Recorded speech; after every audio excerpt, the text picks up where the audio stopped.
Good morning, students. Welcome to RPS Public School online classes. Student, to continue the grammar session. In the previous videos, I explained about the relative clauses. What is relative clauses? And how could you identify what are the relative clauses? Which words are used to use in the sentences so that you would get familiar with the relative clauses. Relative clauses में आपको यह बताया गया था कि what is relative clauses. Relative clauses a kind of subordinate clause and subordinate clause you see the independent sentence.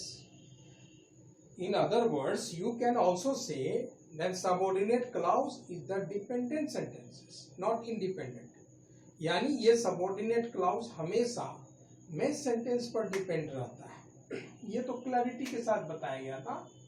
आप इस बात को जानेंगे कि रिलेटिव क्लाउजेस का हम कैसे इस्तेमाल करेंगे अगर कोई सेंटेंस आपके सामने है.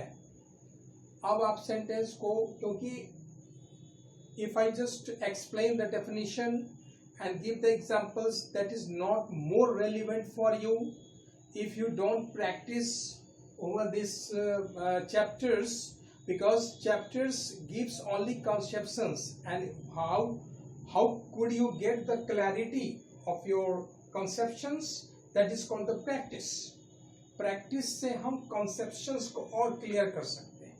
So that is why we have just provided some questions on the board that will be more beneficial for you in your coming session, and you will get familiar with the relative clauses, how the relative clauses are used in all the sentences and in which circumstances these are used.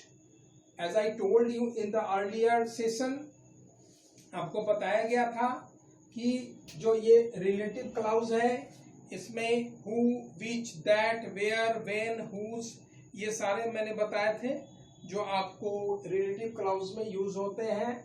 और ये सारे जो relative clause इस्तेमाल होते हैं वो किसी person के बारे में इंडिकेट करते हैं, किसी थिंग्स के बारे में करते हैं, किसी प्लेस के बारे में करते हैं, किसी पोजेशन के बारे में करते हैं, और किस सर्कमस्टांसेस में हम पोजेशन को दिखाते हैं, रिलेशन को दिखाते हैं, व्यक्ति थिंग्स के बारे में दिखाते हैं, वो चीज हम यहाँ क्लैरिटी के साथ देखेंगे. ये भी जानेंगे कि इस सर्कमस्टांसेस में ये क्यों यूज हुआ.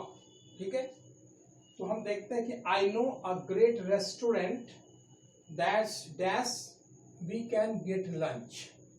तो यहाँ पर हमको इन तीनों ऑप्शंस में से एक ऑप्शंस यहाँ फिलअप करनी है. ठीक है, तो आप देखिए आई नो अ ग्रेट रेस्टोरेंट. तो ग्रेट रेस्टोरेंट, ये रेस्टोरेंट एक तरह का प्लेस का, जगह का बारे में बतला रहा है, और जगह को सबसे अच्छा इंडिकेट करने के लिए रिलेटिव क्लाउजेस के रूप में हम किसको इस्तेमाल करेंगे? वेयर. वेयर से ये क्लियर होता है कि किस रेस्टोरेंट को हम पर्टिकुलरली जानते हैं. तो ये इसने डिफाइन कर दिया. और ये भी देख रहे हैं कि where we can get lunch, ये एक सबऑर्डिनेट क्लाउज हुआ, और ये सबऑर्डिनेट क्लाउज में रिलेटिव क्लाउजेस आ गया. ठीक है, तो इस तरह से हम नंबर 1 का सॉल्यूशन ढूंढते हैं और हम पाते हैं कि यहाँ where is the best option to fill up the blanks. Number 2 में हम आते हैं Sam knows a man dash brother works for the president. अब यहाँ पर आप ध्यान देंगे कि सैम किसी पर्सन का नाम है, और उस पर्सन के नाम को हम कैसे यहाँ फिलअप करेंगे ये देखेंगे. सैम नोज अ मैन, ये मैन जो है ब्रदर, इस आदमी का भाई. तो इस आदमी का भाई एक पोजीशन, एक रिलेशन हो गया. तो उस रिलेशन को शो करने के लिए हम हुज देंगे ऑप्शन. बेस्ट ऑप्शन हमारा होगा whose. Sam knows a man whose, Sam knows a man whose brother works for the president. ठीक है, अब नंबर 3 ऑप्शन में आते हैं. नंबर 3 ऑप्शंस बोलता है students dash study hard to get good grades. अब स्टूडेंट्स, अब इसको इंडिकेट करने के लिए आपको दिखाना होगा कि ए बी सी में सबसे बेस्ट ऑप्शन कौन सा होगा जिसको आप फिलअप कर सकते हैं। तो बेस्ट ऑप्शन आपका हु होगा। अब यहाँ हु जो ऑप्शन है वो क्यों यूज किया गया है? पिछले सेशन में हमने बताया था कि हु किसी व्यक्ति विशेष जो हम बता रहे हैं, किसी पर्सन को भी इंडिकेट करने के लिए हम हु यूज करते हैं। तो हमने यहाँ पर उसी को इंडिकेट करने के लिए हमने स्टूडेंट्स को डिनोट करने के लिए हमने हु इस्तेमाल किया, जिससे हमारा रिलेटिव क्लाउज बना इससे। ठीक है, रिलेटिव क्लाउज में जैसा हमने बताया था कि नाउन को मोर क्लैरिटी देता है। नाउन आपके सेंटेंस में है, उसको और ज्यादा अच्छा इनहेंस करने के लिए, उसको अच्छे ढंग से बताने के लिए रिलेटिव क्लाउज का यूज होता है। एग्जाम्पल के लिए आप यहाँ पर सब में है, हम इसमें भी बता रहे हैं आपको। जैसे students who study hard to get good grades, student आपका नाउन हो गया, और ये नाउन को और क्लैरिटी देने के लिए क्या हो गया, हमने रिलेटिव क्लाउज को इस्तेमाल किया कि who study hard to get good grades. ये हु आया स्टूडेंट के लिए, तो नाउन को और क्लैरिटी बताने की ये जो स्टूडेंट है वो किस पर्पज से हमने यूज किया है नाउन का, वो यहाँ पर आपको क्लियर रूप से बता रहा है। अब आता है नंबर 4 ऑप्शन में, नंबर 4 क्वेश्चंस में। नंबर 4 क्वेश्चंस देखेंगे, food dash is imported from other countries is expensive। अब यहाँ पर ध्यान देंगे, फूड कोई थिंग्स हो गया, और थिंग्स को देने के लिए हमारे पास में ए बी सी में बेस्ट ऑप्शन हमारे पास दैट होगा। फूड यहाँ नहीं भरेंगे, आप ये भर लेंगे, हम यहाँ ऑप्शन दे रहे हैं फूड दैट। ठीक है, food that is imported from other countries is expensive। ठीक है, तो ये आपको बेस्ट ऑप्शन होगा फूड में, कि वैसा पर्टिकुलर थिंग के बारे में दैट बता रहा है रिलेटिव क्लाउज के रूप में, जो वो इंपोर्टेड जो किया जाता है अदर कंट्री से वो एक्सपेंसिव होता है। अब नंबर 5 ऑप्शंस में देखेंगे, the bad weather is the reason dash I was late for class yesterday. अब ये बैड वेदर था, इज द रीजन, ये कॉज बता रहा है। हाँ, वाई, यहाँ ऑप्शन देखिए ए बी सी दिया गया, इसी का ऑप्शन है। तो बेस्ट ऑप्शन इसमें कौन होगा, आप गेस कीजिए खुद से, और मैं यहाँ कर रहा हूं, उसको आप टैली कर लेंगे, वाई। ठीक है, ये वाई आएगा। The bad weather is the reason why I was late for class yesterday. ये कारण बता रहा है कि क्यों लेट था, तो बैड वेदर के कारण, जो रीजन था उसके कारण से मैं लेट था। अब यहाँ पर 6 में आ जाइए। 6 में है, the cookies dash you baked are really delicious. यहाँ मेन फोकस क्या है आपका, टेक्निक क्या होगा, द कुकीज। अब आप कुकीज के बारे में आपको बोलना है। द कुकीज में यहाँ थिंग हो गया, थिंग हो गया, तो यहाँ पर आप क्या दीजिएगा, बेस्ट ऑप्शन में यहाँ क्या होगा आपका, बी। ठीक है, the cookies which you baked are really delicious.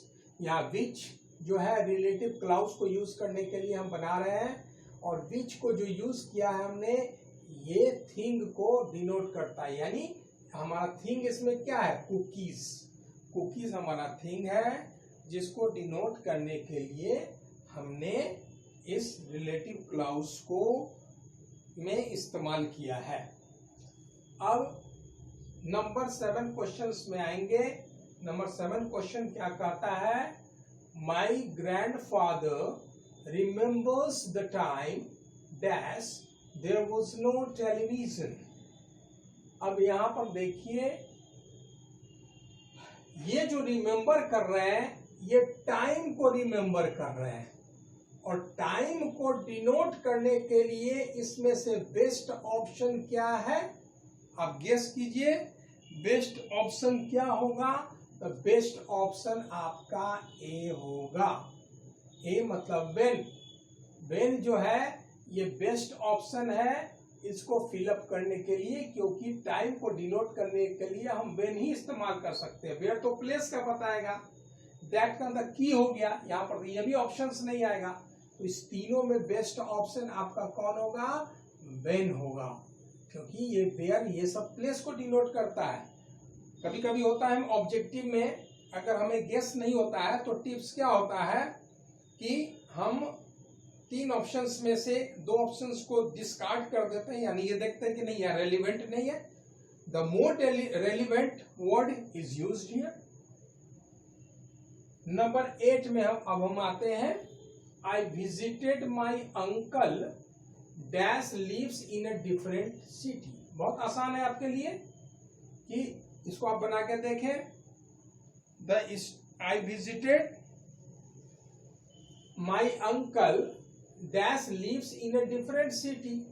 तो यहाँ बेस्ट ऑप्शन आपका हु है। हु किसको डिनोट कर रहा है? आपके अंकल को डिनोट कर रहा है। अंकल को डिनोट कौन कर रहा है? हु कर रहा है, इसलिए who is the best option this. अगर विच देते हैं जो, यहाँ पर सही नहीं होगा रेलिवेंट। व्हेन तो आपको टाइम का बोध करा रहा है, ये भी नहीं होगा। विच जनरली जो है आपको जो है वो थिंग्स ऑब्जेक्ट, ये सब ज्यादातर थिंग्स ऑब्जेक्ट में व्हेन का यूज होता है, तो ये भी ऑप्शंस आपको रेलिवेंट नहीं होगा, ये भी नहीं होगा, ये भी नहीं होगा। तो बच गया एक ही ऑप्शंस जो हु हो गया, जो आप इसको हु को यहाँ पर पुट कर देंगे। अब 9 क्वेश्चन में देखिए, the movie dash we saw last week won 3 awards. The movie dash we saw last week won 3 awards. You will have to just fill up the blanks from these 3 options. इस 3 options में आपको भरना है who, when, which. अब इसमें best option क्या होगा इसको आप गेस कीजिए। गेस क्या होगा इसमें? who, when, which। इसमें से सबसे बेस्ट ऑप्शन होगा which। ठीक है, the movie which we saw last week won 3 awards। तो ये आपका विच किसको इंडिकेट किया? थिंग्स को, मूवी को। ठीक है, हु तो हम पर्सन के लिए इस्तेमाल नहीं करेंगे, ध्यान देना है आपको। 3 ऑप्शन में अगर आपको डाउट हो रहा है तो आप क्या करेंगे? हु आप देख रहे हैं, या पर्सन के लिए आ रहा है, या पर्सन तो मूवी है नहीं। व्हेन तो ये नहीं बता रहा है कि आपको पीरियड ऑफ टाइम या समय को बोध करा रहा है, तो बेस्ट ऑप्शन क्या हुआ? बीच हो गया, बीच आपने कर दिया। तो इस तरह से आपने सीखा कि रिलेटिव क्लाउज को कैसे हम उसमें फिलअप करते हैं। बनाने के लिए उस सेंटेंस को रिलेटिव क्लाउज में फिलअप द ब्लैंक्स के सेंस में कैसे हम भरते हैं। और जब 3 ऑप्शंस होते हैं हमारे सामने, तो students generally those things that objective is very easy going manner, that's nothing. आप देखते होंगे IAS IPS एग्जामिनेशन में भी ऑब्जेक्टिव वाले बहुत सारे क्वेश्चंस होते हैं जिसमें स्लिप करते हैं। जब तक आपका कॉन्सेप्ट क्लियर नहीं होगा आप इसको सही से नहीं फिलअप कर सकते। इसीलिए आप इसको अपने नोटबुक में लिख लेंगे और उसको अच्छी तरह से फिर से प्रैक्टिस कर लेंगे, so that you get familiar with those things which I wanted to give you. मैं आपको जो देना चाहता था वो आप सेंटेंस में आप उसको अपने नोटबुक में तैयार कर लेंगे और अच्छी तरह से प्रैक्टिस कर लेंगे। Till then we shall meet in the next video. Thanks.